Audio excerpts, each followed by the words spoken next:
United States Army presents The Big Picture, an official report produced for the armed forces and the American people.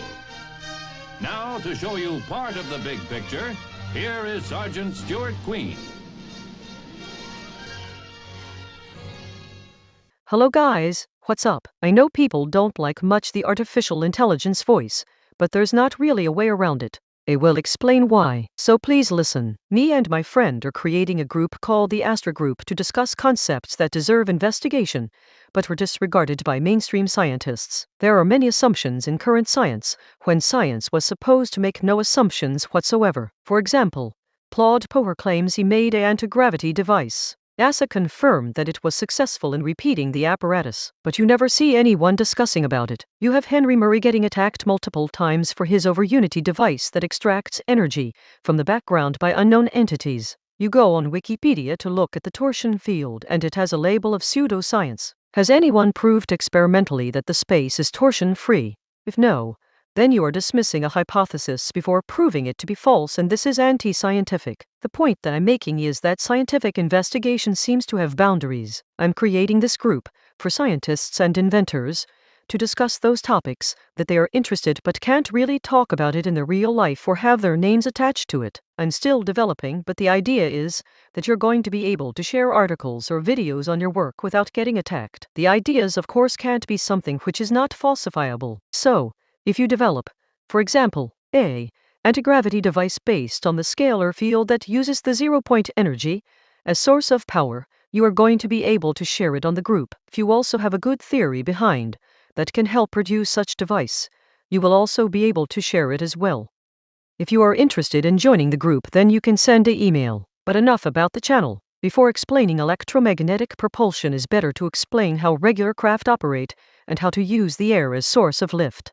The image you see is the Avrocar, which has a single jet engine at its center and uses the Conde effect to maximize its thrust. It might not seem, but it operates in a similar way a regular craft operates, where the movement of air causes asymmetry of pressure. This imbalance in the pressure causes the forces acting on the system to not be in equilibrium, which makes the system as a whole move upwards. It's convenient and useful to interpret pressure as energy density. In equations 2 and 3 it is shown that they indeed have the same units. Looking at the first equation, the term related to movement is ρv squared over 2. Remind yourself of the formula for kinetic energy mv squared over 2 and look at the third term of the first equation, which is Bernoulli's equation. The term ρv squared over 2, which is the pressure due to movement, is also the kinetic energy density. Keep in mind that relation between pressure and energy density, because we are later going to relate electromagnetic pressure to electromagnetic energy density.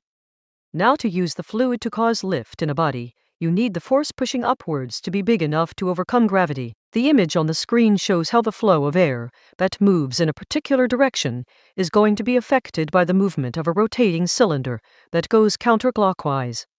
Look that the upper part goes in a direction opposite to the fluid flow while the lower part goes in the same direction. That the velocity of air in the upper part is going to be less than in the lower part, since the air is going to be dragged by the surface of the cylinder due to Conde effect. This asymmetry of velocity between lower and upper parts causes asymmetry of pressure that causes the cylinder to move upwards. Also look that the air starts to rotate due to the rotation of the cylinder. This is related to concepts such as vorticity and circulation of air. The fluid flow that you saw on the screen is a vector field where each vector represents the velocity vector of a particle of air. The magnitude of the vector is the scalar velocity of the particle, and the direction is where the particle is heading. This might be counterintuitive, but we make this vector field to be a complex number to make the calculations easier. The vector field is given by the first equation. The parameter r is the radius of the cylinder, u is the velocity of fluid flow from left to right, and gamma the circulation. Equation 2 shows that the circulation of the fluid is proportional to the angular velocity of the cylinder. Equations 3 to 7 shows that the circulation of vector field given by equation 1 is indeed gamma, therefore a physically reasonable choice of field. To explain the lift of the body, remember the relation between pressure and velocity given by equation 8, which is P equals ρv squared over 2. If we apply a contour integral, we get the force applied around the cylinder. This is known as Blasius theorem, which is given by equation 9. Equation 12 gives the relation between force, circulation, and velocity. the more the cylinder rotates, the more circulation and as consequence more lift. The reason I showed you this is to tell you how the asymmetry of pressure due to rotation causes forces on the system. Now let's look at lift force, which is due to only the magnetic field. When you put a superconductor on the top of a magnet, it floats. That happens because the magnetic field induces currents in the superconductor. Those currents generate a magnetic field that counters the incident magnetic field, nullifying it. That is, there is no magnetic field inside the superconductor. It's worth mentioning that those currents can only be explained by quantum mechanics. The field lines actually penetrate on the superconductor, but the amount of magnetic field decays exponentially. The magnetic field goes to zero very quickly in a superconductor is a more precise statement. Let's now derive the magnetic force on a superconductor. I showed you that pressure is related to energy density, so to derive the force we need first to derive the formula for the magnetic energy density. To do this, we'll need to prove Poynting's theorem. The derivation doesn't matter that much, so I'll go a bit quicker on the math. Take Maxwell's equations. If we define the magnetic field strength and electric displacement by equations 5 and 6, then we can rewrite equation 4 as 7. By taking the dot product with the electric field, we get 8 and 9. Using 10 and 11 combined with Maxwell equation 3, we get 12. Apply this to 9 and simplifying it, we get equation 14. Equation 14 is called the Poynting's theorem. The term inside the time derivative is the electromagnetic energy density, which I wrote as being variable u in equation 15. The term that the divergence operator is being applied to is the Poynting vector s, given by equation 16. If you divide it by the speed of light squared, you get the electromagnetic momentum density. The Poynting vector then tells to where is the flow of electromagnetism and how much is flowing there. Equation 14 can be rewritten as equation 18, which is another version of Poynting's theorem. Notice that in equation 18 we are not accounting for the energy and momentum of the mechanical system as well the electromagnetic field. We need to account to both if we want to talk about electromagnetism as source of propulsion, because we need electromagnetic energy being converted into kinetic energy to make a craft move forward. There are also paradoxes that arise when you take the incomplete description as being the correct one that I will discuss later. How do we know that we indeed have the electromagnetic energy density? We know that energy is conserved if there is no source of energy to the system. Consider the case of an electromagnetic wave propagating at vacuum, that is, with no charges or currents presence. Then by Poynting's theorem we get 19.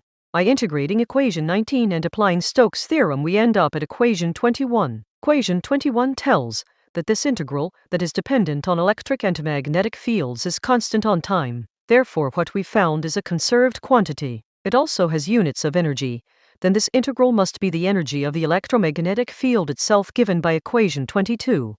I still have things to talk about Poynting's theorem, but let's first go back to explaining the Mason's effect. Take the formula for the electromagnetic energy density given by equation 1. We are going to use energy density as pressure. There is no electric field for the case we are studying, so we are interested in only the magnetic component of equation 1. As a result, we get that the magnetic pressure is given by equation 2.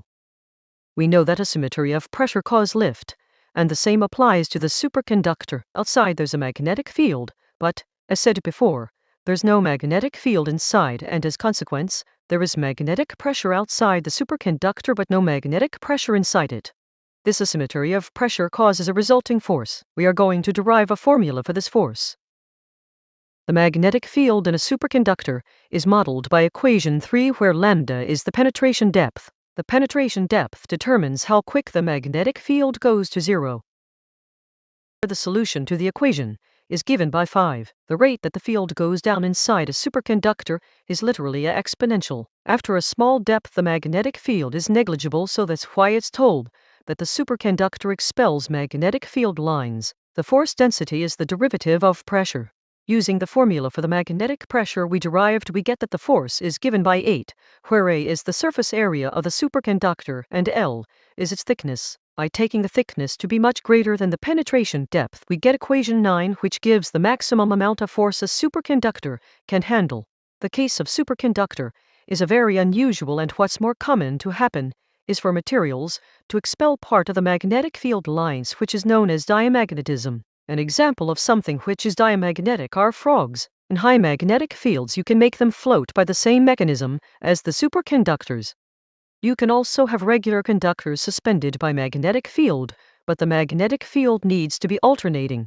This was discovered by Eric Lathwaite, also known as the father of maglev. The reason why is that an oscillating magnetic field induces currents on the conductor called eddy currents.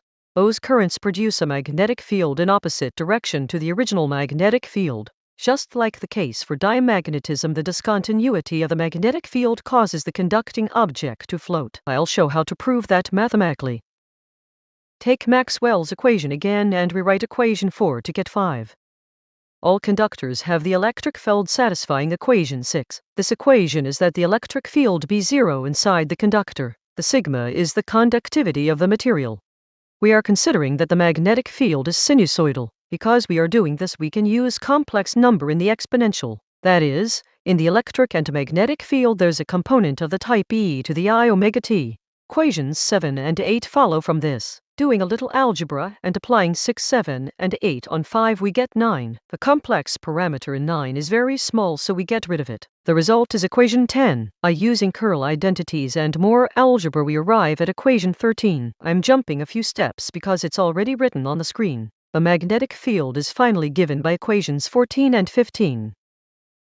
Look, the real part of K, which is the exponent, is negative. This means that the magnetic field decays exponentially with the distance inside the conductor. How quick it decays depends on how big is the frequency. For the magnetic field to be almost discontinuous in the conductor, the exponential decay must be fast, and for that to happen the frequency needs to be big. That's why Eric Lathwaite said that he had to work on high frequency for his device to work, because just like the Meissner effect, that the discontinuity of the magnetic field makes the superconductor float, the discontinuity in this case will also make the aluminum plate float. That's why when you have a high frequency strong magnetic field and the conductor on top of it, the conductor will float. We now know how discontinuities of the magnetic pressure can cause superconductors, frogs, or even regular conductors to float. But what about electric pressure? In this patent, this NASA engineer is using electric pressure to cause lift. His idea is to optimize the surface that maximizes the electric pressure lift by the aid of computer simulations. But he's certainly not the first engineer to work on electromagnetic propulsion. One of the first pioneers of the field was actually Nikola Tesla in 1920. In an interview given to the New York Herald, which was written on the article Tesla's New Monarch of Machines, he says, "The flying machine of the future, my flying machine, will be heavier than air, but it will not be an airplane. It will have no wings. It will be substantial, solid, stable. My flying machine will have neither wings nor propellers. You might see it on the ground and you would never guess that it was a flying machine, yet it will be able to move at will through the air in any direction with perfect safety, higher speeds than have yet been reached. Regardless of weather, it can remain absolutely stationary in the air, even in a wind, for a great length of time. Its lifting power will not depend upon any such delicate devices as the bird has to employ, but upon positive mechanical action. My airship will have neither gas bag nor wings nor propellers. It is the child of my dreams, the product of years of intense and painful toil and research. I am not going to talk about it any further, but whatever my airship may be, here at least is an engine that will do things that no other engine ever has done, and that is something tangible. For Tesla there was a future, where the crafts wouldn't need to be aerodynamic and they would be able to stay still or achieve great speeds during flight. This is the type of behavior you would see on a UFO. Some might say that this gives credence to the hypothesis that UFOs are all man-made, depending on how far he went in designing this technology. But I personally don't think so. This is also a conversation for another moment. There's also a quote of Tesla, where he says to the manager of Westinghouse Electrics, "You should not be at all surprised if someday you see me fly from New York to Colorado Springs in a contrivance, which will resemble a gas stove and weigh as much and could, if necessary, enter and depart through a window." I searched online on how the device operates. I came across a text that Mikhail Shapkin claims to have translated and transcribed from an original Nikola Tesla manuscript, which explains how the flying device operates. I'll read the manuscript and give my interpretation. Tesla says in the manuscript, "My hypothesis that gravitation is a compression of material bodies by ether has recently been confirmed experimentally. When working with a generator of ether vortical objects, I observed one very odd phenomena. When it's turned on, I could feel a wind blowing towards the generator. I decided to investigate this phenomena. I rolled up several newspapers before igniting and immediately extinguishing them. There was a thick smoke coming from newspapers. With these reeky newspapers, I went around the generator. The smoke came to the generator from any spot of the laboratory, and the smoke disappeared near to the generator. At first, I thought the reason relates to electrostatics, but having considered this phenomena, I concluded electrostatics could not be able to cause these phenomena at such a long distance from the generator. Then I supposed the generator lessens the compression of ether through impact to the ether gravity. I constructed big scales to make sure of it. One side of the scales was positioned over the generator. In order to exclude any electromagnetic influence of the generator, the scales were made out of highly dried wood. In order to protect against electrostatic field of the generator, the scales were worked up by graphite powder. After I accurately balanced the scales, I turned on the generator. The side of scales that was over the generator began rapidly to go up. I turned on the generator. The scales went down. I turned off the generator. The scales went down and began to swing until it was fully balanced out. I loaded the scales with the ballast and changed its capacity and operating mode, striving for its balance. After these experiments, I planned to build a flying machine, which could fly not only in the air but within interplanetary space. So here's how I understand it. The idea of using pressure imbalances in the fluid to cause lift still applies, but the fluid is now the ether. The interaction with the ether would be mediated through the electromagnetic field to cause this asymmetry. Owing back to Poynting's theorem, the equation can also be adapted to account for energy and momentum of the mechanical system as well as the electromagnetic field. Take, for example, Feynman's disk, where there are point charges in the extremes and a magnetic field perpendicular to the disk. When the magnetic field is turned off, the angular momentum flows from the electromagnetic field to the disk, causing it to rotate. In the Tesla engine, the mechanical system is coupled to the supposed highly energetic ether to produce thrust. The high energy of this background could then be converted to mechanical energy, causing the craft to actually fly. Guys, I hope you don't go too hard on this first video, but please tell me what I should improve. I don't want to focus too much on monetizing this channel, but more on attracting people to the group that me and my friend are making. I hope you enjoyed, and goodbye.